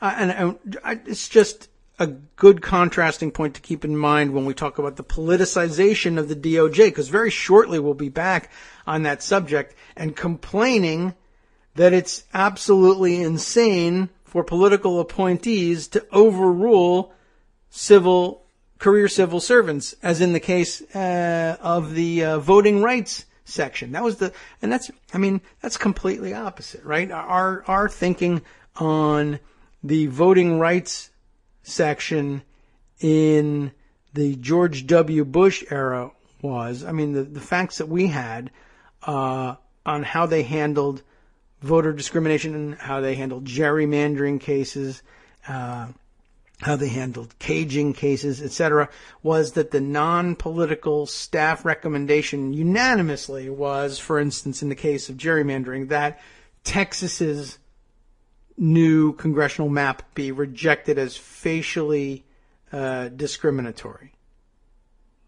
And it was the political appointees who simply said, not only do we not care, we actually want that. We overrule this and we're going to rubber stamp it, and that's going to give it considerable protection in court if people actually continue to complain and sue.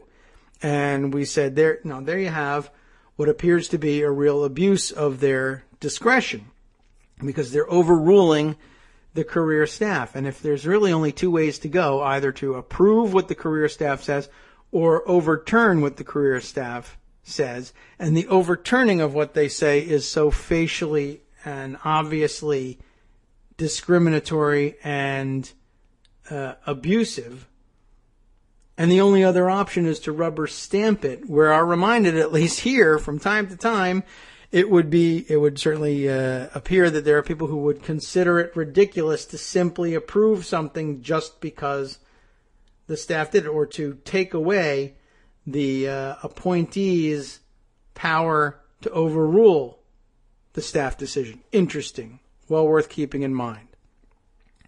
Into the vacuum created by Lynch's refusal to either dismiss the tarmac incident or move out of the way stepped Jim Comey.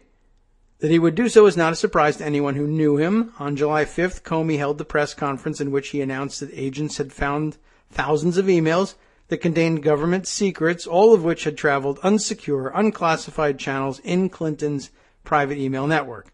Nonetheless, he said, we cannot find a case that would support bringing criminal charges, in large part because they didn't find intent, which is a critical element of most criminal cases, and of course would largely escape the notice of pro-Trump, lock her up chanting crowds.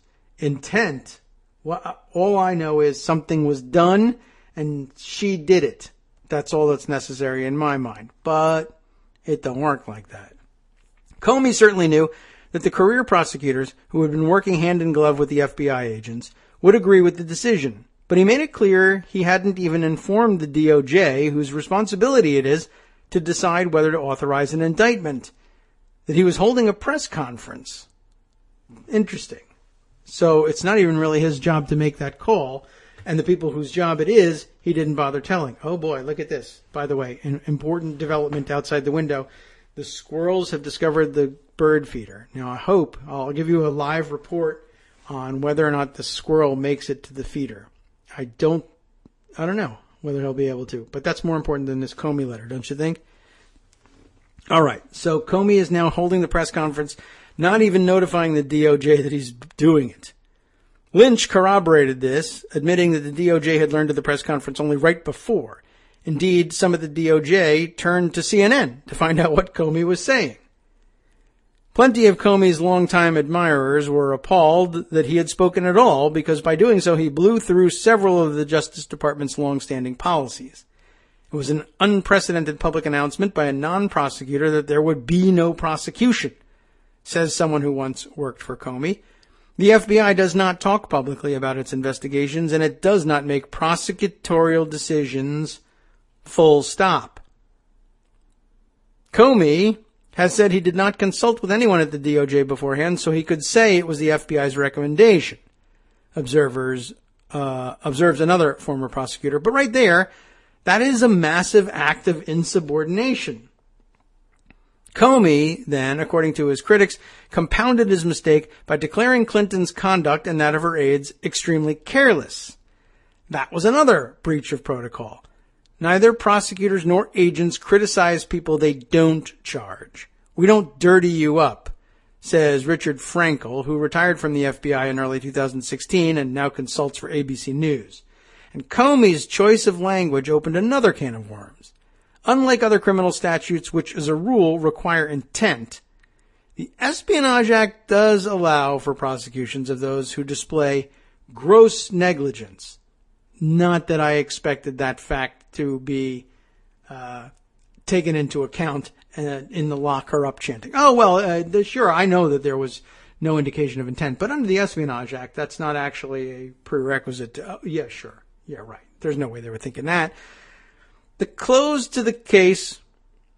Oh, I'm sorry. I was wondering about that. That seems like a jump ahead. No, those close to the case were also shocked by what Comey didn't say. For instance, he didn't point out that the, quote, classified emails had not been marked that way when they were sent or received, and didn't point out that all the emails were to people who work in government, not to outsiders who aren't supposed to receive such information. He gave a very skewed picture, says one person involved in the case. The goal has to be that people understand the decision, and it came out exactly the opposite. How to explain Comey's omissions? I don't think he was that well briefed, says another person involved in the case. It's a function of being at the Bureau and of Comey's personality. It is so easy to get insular there, and Comey is not someone who cross-examines his own people. It came across like there was something specific, but there was nothing there. Those who know Comey say that while the decision for him not to recommend prosecution was an easy one, his unprecedented decision to speak about it publicly wasn't. Some believe he might have taken the public route even without the tarmac incident, in part because he worried that prosecutors at Maine Justice, instead of bringing the investigation to a close, would dither. There's also speculation that Comey's decision to criticize Clinton was influenced by his prior experience from Whitewater to Mark Rich with her and her husband. But sources close to Comey insist that this isn't true, and that his decision to go into more detail was influenced by his desire to make people believe the process had been fair despite the appearance of impropriety. An FBI source says that since the details of the investigation were going to come out, framed in hyper-partisan ways via congressional hearings and FOIA requests, Comey wanted to offer an apolitical framing of the facts first. Critics, however, see in his decision a whisper of the Ashcroft Hospital confrontation, with the dark side fully apparent. This gets into speculation, but knowing Jim, he decides it is all totally effed up, and that he has to save the department, and he alone can do it. Says someone who knows him well. Megalomania kicked in. Comey had put his years of public service and his sterling reputation on the line, but that did nothing to persuade Republicans about the fairness of his investigation, and they refused to let go of the matter. In a July 7th congressional hearing, an incredulous Representative Trey Gowdy proceeded to grill him about Clinton's email practices, statements under oath, and legal infractions, ultimately exclaiming, "Help the reasonable person understand why she appears to be treated differently than the rest of us would be." Congress asked Comey to testify again on September 12th, but he reportedly declined. They asked again on September 28th. This time he obliged and confirmed that the FBI would not reopen its investigation. No findings at that point would come near to prompting such a measure, he told Congressman Louis Gohmert. He told the congressman, I guess he told Gowdy. Louis Gohmert, though, continued the Republican harangue. "The FBI has never seen anything like this," he said. With the Bureau's probity questioned by Gohmert and others, Comey sprang to the defense. "You can call us wrong," he said, "but don't call us weasels. We're not weasels, we're honest people. And whether or not you agree with the result, this was done the way you would want it to be done." I doubt that. They would want it to be done unfairly. But he's giving them the benefit of the doubt. Agreeing to appear in front of the House Judiciary Committee about the investigation was yet another mistake, many believe, forcing Comey to answer questions he normally wouldn't have. Lamar Smith asked him if he'd reopen the case if he found new information. "Well, it's hard for me to answer in the abstract," said Comey, who was under oath. "We would certainly look at any new and substantial information." Some factions within the FBI were not in Comey's corner, particularly New York. One agent even heard about a petition to have Comey removed. All of a sudden, people who thought he was the best guy ever were saying he should resign, says this person. Hosko adds there was a tremendous frustration about the notion that someone like Clinton could carelessly traffic in very sensitive material and walk away unscathed, arrogantly walk away and wait for her coronation. My oh my. The disquiet within the FBI was made public, largely by James Kallstrom, head of the FBI's New York office from 1995 to 97. He's close to former U.S. Attorney and former New York City Mayor Rudy Giuliani, about whom he says, "When I was a young agent, he was a young prosecutor. We've known each other for 40 years.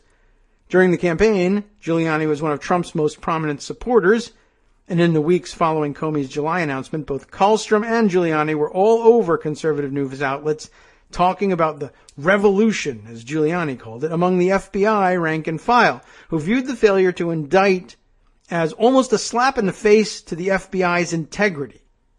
By late September, Kallstrom was telling the Daily Beast he had talked to hundreds of people, including a lot of retired agents and a few on the job, who were basically disgusted and felt they had been stabbed in the back. Kallstrom, of course, we've heard his name before. He was very active in the Trump campaign and in running some of the charities to which Trump was eventually forced to donate money for veterans. Remember that? Yeah. Anyway, a former prosecutor who knows Kallstrom says, "He's full of S." That's pretty blunt. Should have been the whole article about that. Another says, "The fact that a retired agent is on TV talking about a case usually proves that he doesn't know the first damn thing about it." I am somewhat dismissive of the grumbling among former and current agents, says Hosko. Some who criticize are completely unable to divorce themselves from their political beliefs, along with their feelings about the person, like Clinton. He adds, I don't believe for a half second that Comey would make any decision that overrode his agents. Indeed, in testimony, Comey said the decision not to proceed against Clinton was unanimous, which is almost certainly true, but surely could be parsed. Was there dissent? I guarantee it, a senior former FBI official tells me, but they got to agreement. There is another piece to the internal issues at the FBI. Agents, primarily in New York, had been trying over the last few years to put together a case involving financial crimes or influence peddling against the Clinton Foundation. One knowledgeable source says that agents went to several U.S. attorneys' offices trying to get prosecutors to open a case before finally going to the Justice Department's Public Integrity Office. This person says that agents did not have any facts that would support prosecutors taking further steps, but angry agents leaked to the Wall Street Journal. On October 26th, Rudy Giuliani appeared on Fox News and said, "We got a couple of things up our sleeve that should turn this around. Even the liberal pollsters will get to see." When pressed about what these surprises would be, Giuliani broke into a smile and said, "You'll see. Ha ha ha." That certainly doesn't look so good. 2 days later, on October 28th, just 11 days before the election, Comey sent his letter to Congress saying that in connection with the unrelated case, the FBI has learned of the existence of emails that appear to be pertinent to the investigation of Clinton.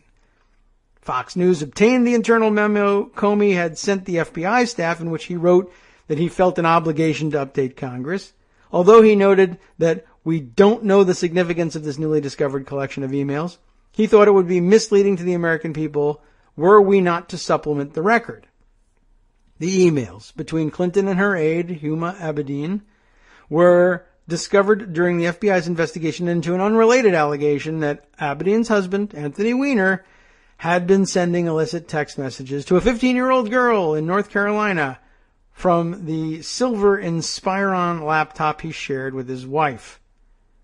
The story broke in the Daily Mail on September 21st, and the FBI seized the laptop on October 3rd. Within a couple of days, New York FBI agents who had a warrant to look only at Weiner-related information knew there were Clinton emails on the laptop, and the prosecutors in D.C. were informed.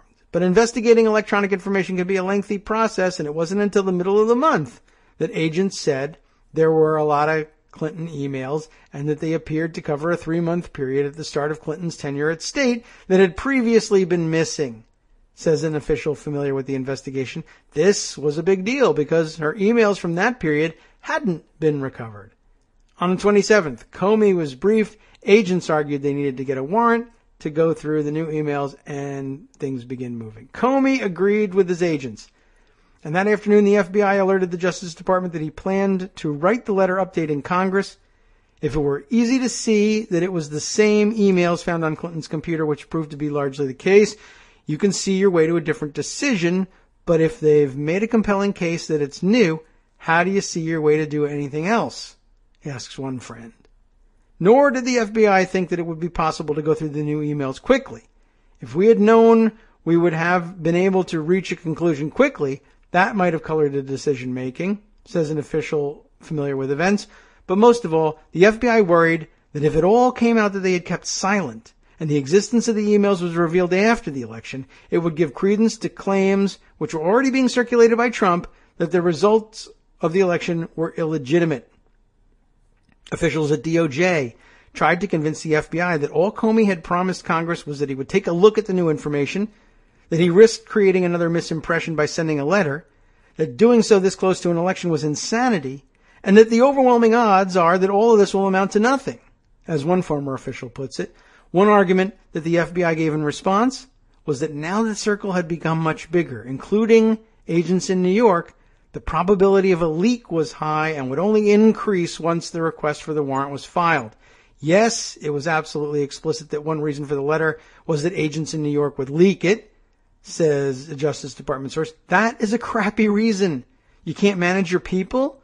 And a leak would have been better than what happened. In fact, on the morning of November 4th, Giuliani returned to Fox and Friends to gloat. Did I hear about it? You're darn right I heard about it. Later that day, he tweeted, I still challenge someone to produce proof of my direct involvement with the FBI.